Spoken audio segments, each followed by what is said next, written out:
Hello everyone, it's Belinda here, and today I am sharing a clean and simple 12 by 12 scrapbook layout that I created using the September hip kits.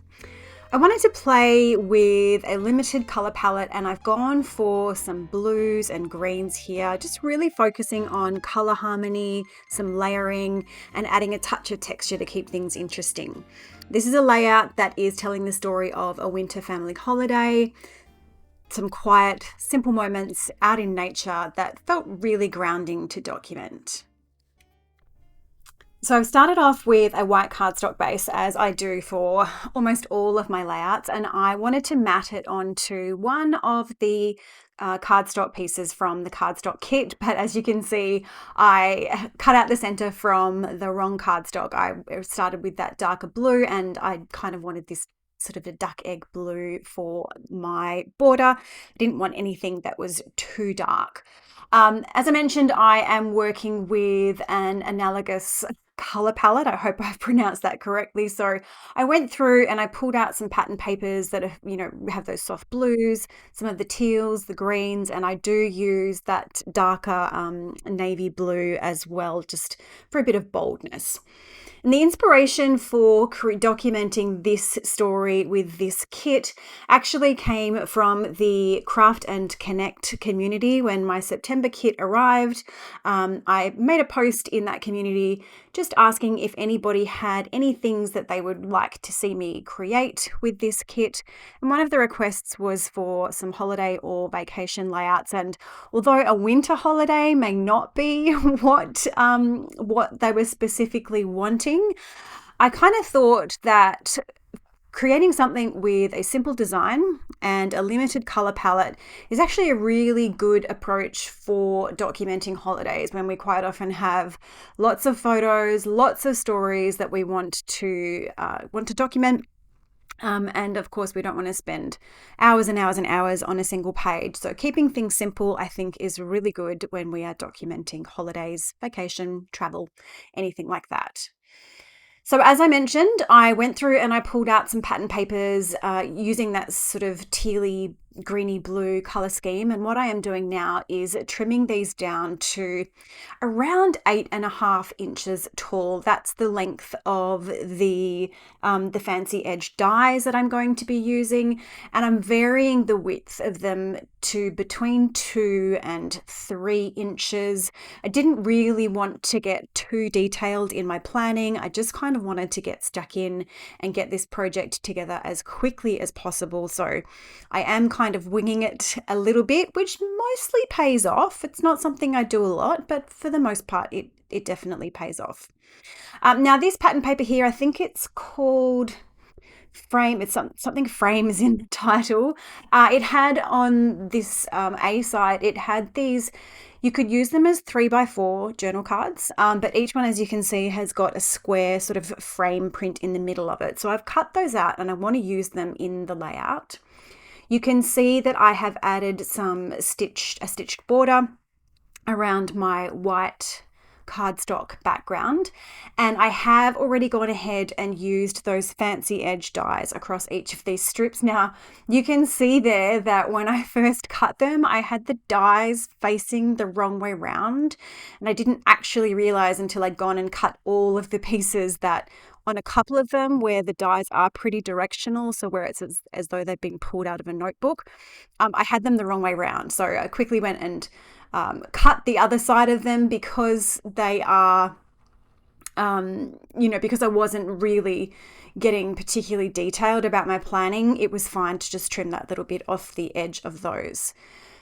So I'm going to play around with the placement a little bit because I am winging it and I hadn't pre-planned it. It takes me a little bit of fussing, not too much, just to kind of get an arrangement that I'm happy with. And what I'm looking for here is the way that the patterns sit up against each other, and also making sure that I've got the colors distributed nicely. So That paler blue check and the green sort of chevrony print, they can't sit on top of each other because the patterns just get lost. I also didn't want the blues to be sitting on top of each other if I could avoid it, because I want some visual interest there, and because it is quite a simple design, I'm achieving that through the placement of colors and layers. Now, as I mentioned, I wanted to use those pieces from the pattern paper as frames. So I cut the outside of those out using my paper trimmer,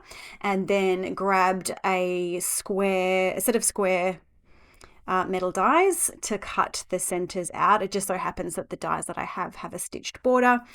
And now, because I'm not actually using them as frames, I'm just using them as layering elements, and I want to bring in another bit of texture and to soften it up a little bit, and also because I don't want to cover up all of those vertical layers, I'm adding some vellum behind each of them, just a little bit of wet adhesive to adhere them down. Then I'm going to pop them off to the side to let them dry and cut them out with my scissors.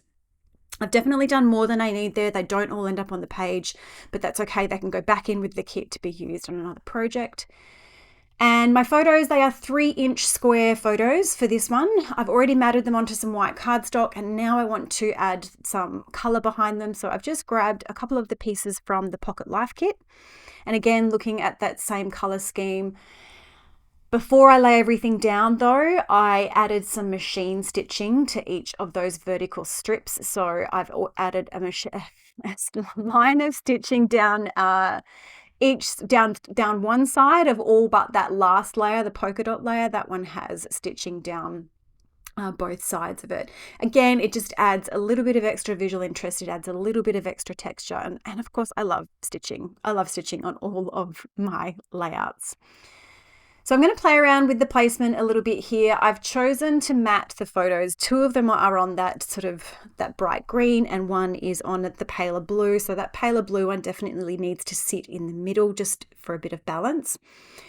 And I had originally planned to put all of these frames onto the page, but when I started playing around with it, I just couldn't really find a placement that worked, and a placement that wasn't going to end up covering up all of those vertical strips. So in the end, I'm just going to use 2 of them. And I have already printed my journaling onto, now this is a tag that came from one of the die cut packs. It is a 3x4 tag. And what you saw me doing there was removing it from the printer sheet that I used. So to do that, I measured the card, I measured where I wanted the journaling to go, typed it up I used Photoshop, printed it out onto just some regular copy paper, then adhered the card over the top so that the card was sitting directly over the top of where the text was, and then run it straight back through the printer again. And that's a really great way to add some journaling with your printer onto some pre-printed journal cards. I absolutely love doing that. Now, because I did want to get this one finished pretty quickly, I wanted to keep it simple. I intentionally didn't spend too much time fussing with or thinking about my placement or my embellishment clusters. The only thing that I am doing here is getting out my centering ruler, because it is a simple design. Making sure that things are centered and straight, for me anyway, certainly does become a little bit more important. So I'm only measuring that middle photo there just to make sure that that's in the center. Then the photo that sits above it and the photo that sits below it, I'm happy to eyeball those, because then I know that, my design is pretty well centered on the page there. So I'm just using my ATG gun to adhere everything down. I don't really have anything too lumpy or bumpy, any real mixed media or textural elements underneath. So I don't have to worry too much about adding in any wet adhesive. The ATG should be just fine for this. I just want to make sure that I've got the placement of that little frame right there. So I do fuss around with it a little bit more than I probably should have. But I just wanted to make sure that what I'm looking at here is making sure that I've got this roughly the same amount of white space from the top of the layout and to the bottom of the layout. Now, my title here came from the foam and cardstock sticker pack that is in the embellishment kit. It just says new adventure. For us, going on hikes, that's definitely a new adventure. We are not really outdoorsy people at all. So this was a really, really nice change for us. And then I'm going to finish things off on this one with just a few simple little embellishing pieces. I have printed out the date and the name of the place that we were doing our hike in onto some copy paper, or sorry, onto some printer paper. And then I've just chosen a whole bunch of smaller embellishment pieces from the die cut packs. I've got some stickers here, some foam stickers, some puffy stickers. Again, looking at that same color scheme, the blues and the greens and the teals. And I'm only going to build just a couple of, just three sort of really small little embellishment clusters. I am going to repeat the foliage element across each of them. And I'm just trying to make sure that I've got a balance of colors here. So if I've got some green, I've got some blue, or I've got some green and I've got some teal, and then just a few pops of black. Again, that's really just to bring in some visual interest. And then to kind of help draw the eye across the page from the white space, I've used that green arrow, which was in the that was from one of the cut apart sheets in the Pocket Life kit, just to the side of that journaling tag there to add some direction. Thanks so much for joining me today. I really do hope that you've enjoyed seeing this project come together and that it inspires you to explore some colour harmony and simple layering in your designs with the September kits. I'll leave a link to the Hip Kit Club website in the description box below, where you'll find all of the exclusive products featured in this video. And don't forget that you can use my affiliate code Belinda Jane to get 10% off your first order.